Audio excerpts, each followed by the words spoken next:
Hello and welcome to Thought-Provoking Tech. I'm Zach, and in today's video, I'm going to be finishing up my analysis and benchmarking for Players Unknown Battlegrounds, also commonly referred to as PUBG. So with PUBG, it's still not super optimized, so I think it's a pretty good test of cloud gaming because a lot of local gaming machines are having issues actually playing PUBG.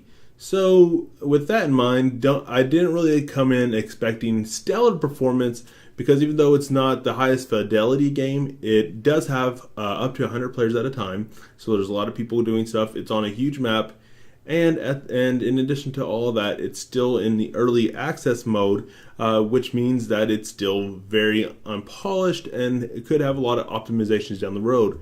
If that is a pretty drastic change from what the kind of optimizations are at this point in time, in the future when it's at the release candidate or just further along in the release, I might retest possibly if there's any interest in that.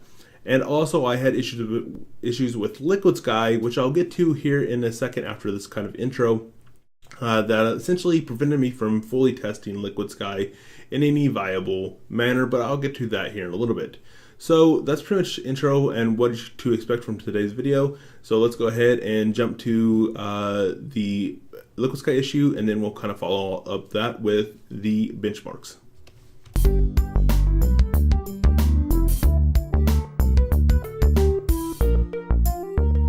Alright, so with Liquidsky, there was issues with the client actually grabbing a hold of the mouse. I tried the old F12 trick, which used to work great in Liquidsky 1.0. I had toggled the gamer mouse mode on and off. I tried toggling it off, completely shutting down the game, relaunching the game with it off.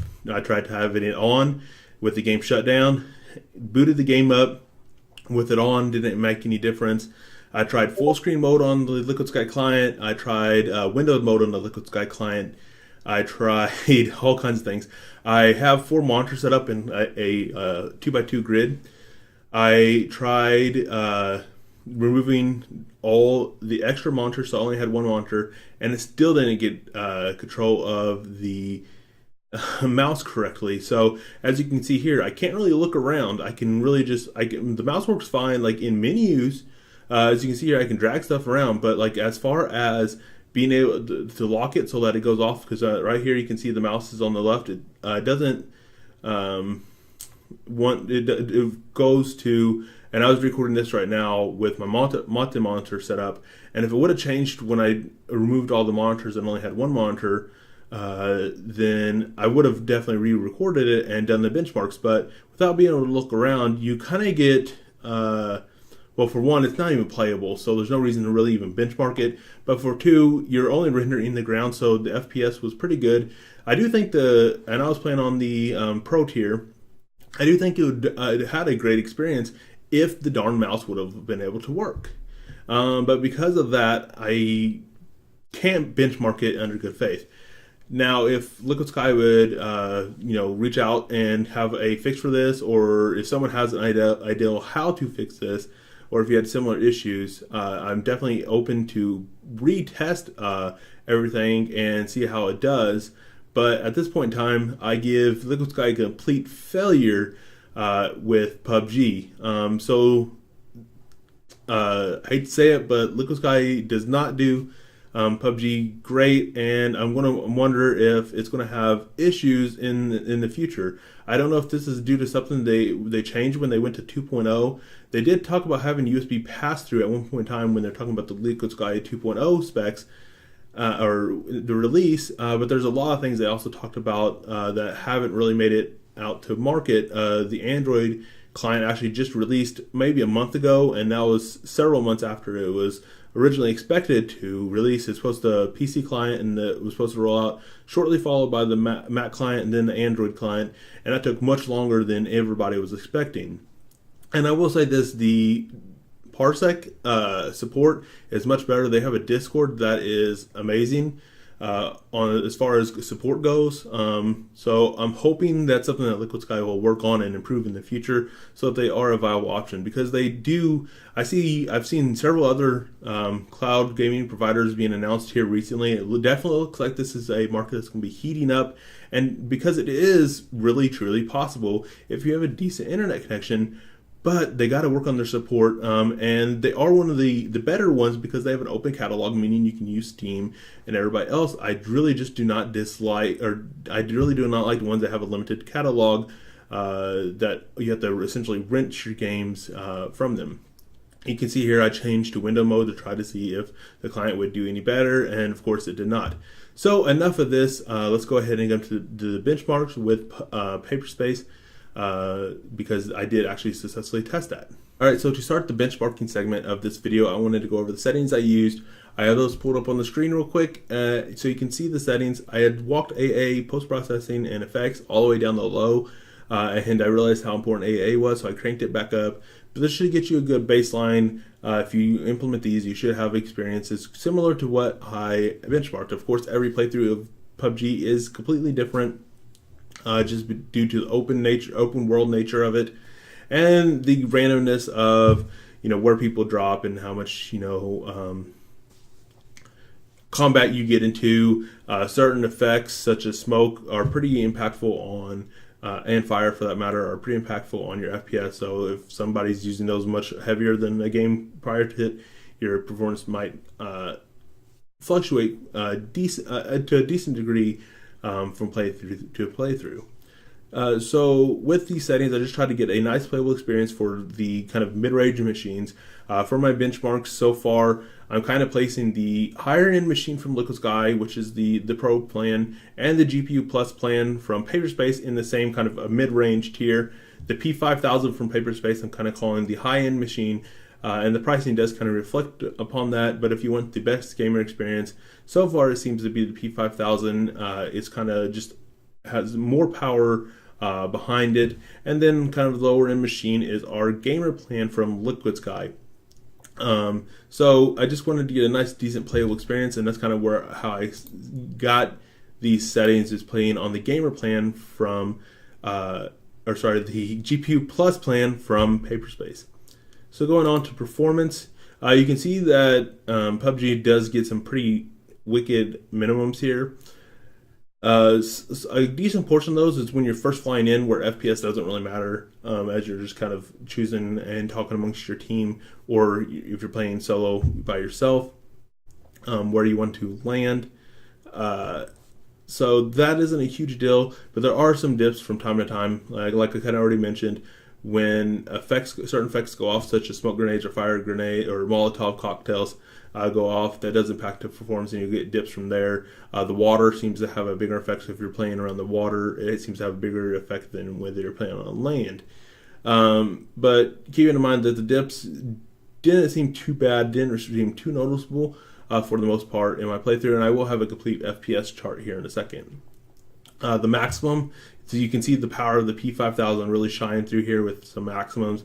Those were some pretty high spikes, but it definitely does have quite a bit of power and potential to it.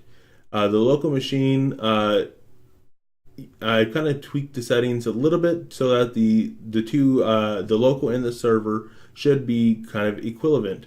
And if you can't read the top real quick, the Paperspace GPU Plus plan is the gray. The GPU Plus plan with the local recording or the local decoding from Parsec is yellow. The Paperspace P5000 is the blue, and the local Parsec client for the P5000 is green. As far as I'm aware, I think the Parsec will mostly cap out at 60. I did have a couple above 60.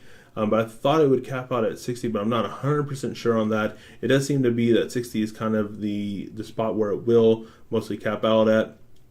I could tweak the settings more to get that more consistent with each other, but a lot of that, the fact that it's not exactly 60 is because some dips, even on the server side, happen when certain effects and things go off, that dip it below that 60 mark even on the server. So even though that the server does some highs, it does still have dips.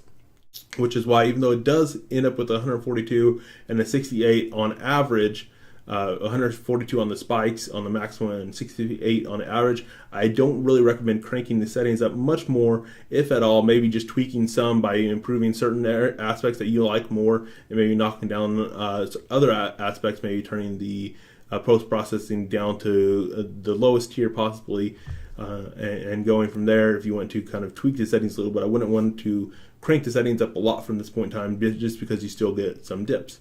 So let's go ahead and jump to that real quick. Alright, so here's the complete FPS from my benchmarking. The games weren't the exact same length, so I died earlier in the GPU Plus plan game, or GPU Plus game, so I just kind of ended the results at the same point, so that, you know, the chart was, for one, narrower or shorter, but also just so that you don't have a bunch of data for one tier while the other tier doesn't have that data. And of course, once again, you're going to see a lot of fluctuation from playthrough to playthrough, just keep that in mind.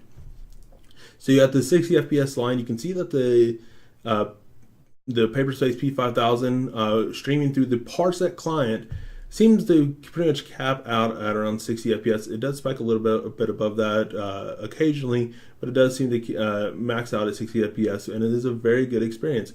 Most of the times where it does dip below 60 FPS is because the server is dipping, the server is dipping too. You can see these dips here on the server, which is the gray on the P5000, and you can see that those dips, you know, for the most part, when it does dip, it stays pretty close to the server. So for the most part, the dips are essentially due to unoptimizations in the game itself, not really anything to do with Parsec.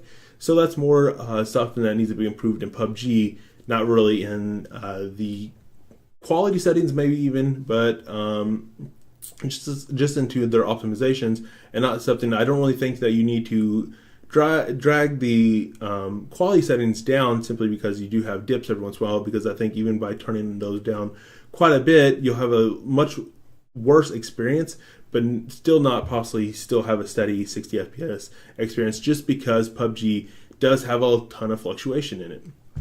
Over on the Paperspace GPU Plus plan, you can see that these follow each other much more, simply because the server GPU Plus, which is blue, didn't really get above 60 much, if at all, but still had a kind of average around 40, the mid 40s, the low to mid 40s for the most part, and was a decent and playable experience. So if you don't want to, spend the extra money on the P5000 plan and want a game on the GPU Plus plan, then it's still a playable experience. And I'm going to turn up to the pricing real quick. I'm just going to use 40 hours because at a higher end, that's probably what I normally game in a month. I have gamed more this month just because I started playing PUBG for benchmarking and actually started liking it quite a bit.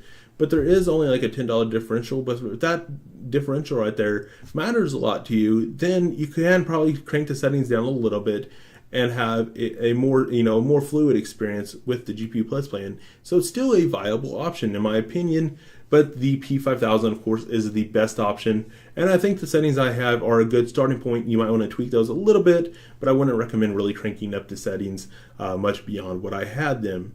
If PUBG gets optimized quite a bit in the future, I will test this once again, and also if Liquidsky comes up with a solution for their mouse issue, or someone in the community has a workaround that ends up working, I will end up re-benchmarking PUBG in the future. But for now, that's pretty much all that I have.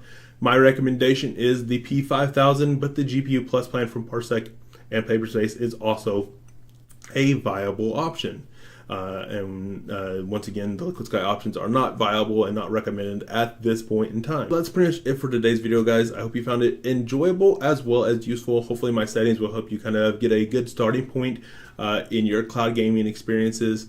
And make sure that if you did like this video to give it a big like. Also check out my other channel for the vlogs and benchmarking types stuff more in depth, like the full playthroughs that I'm doing.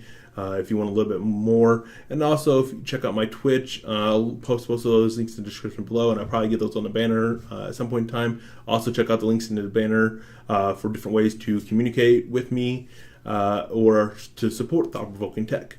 And once again, thanks for watching, guys, and until next time, Zach out.